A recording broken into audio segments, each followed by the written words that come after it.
কেন্দ্র করে মক্কা মদিনায় এই যে বিষয়গুলো, মদিনায় তো হজের কাজ নাই, মানে মক্কায় এই বিষয়গুলো একটা পরিবারের সাথে সম্পৃক্ত।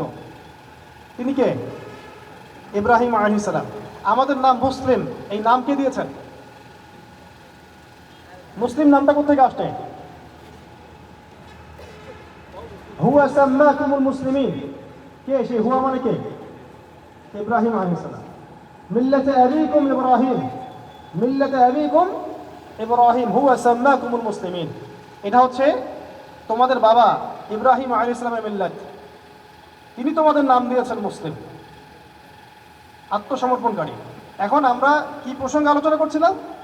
কিভাবে পরিপূর্ণ মুসলিম হবে। তো প্রথম কথাটা হচ্ছে আমরা মুসলিম শব্দটা আসলো থেকে ইব্রাহিম আলাইহিস সালাম থেকে। তাহলে ইসলাম আর মুসলিম শব্দের ব্যাখ্যা শিখতে হবে থেকে? তাদের সিরাত থেকে, তাদের আদর্শ থেকেই তো। আচ্ছা, আমি তো একটা এক্সাম্পল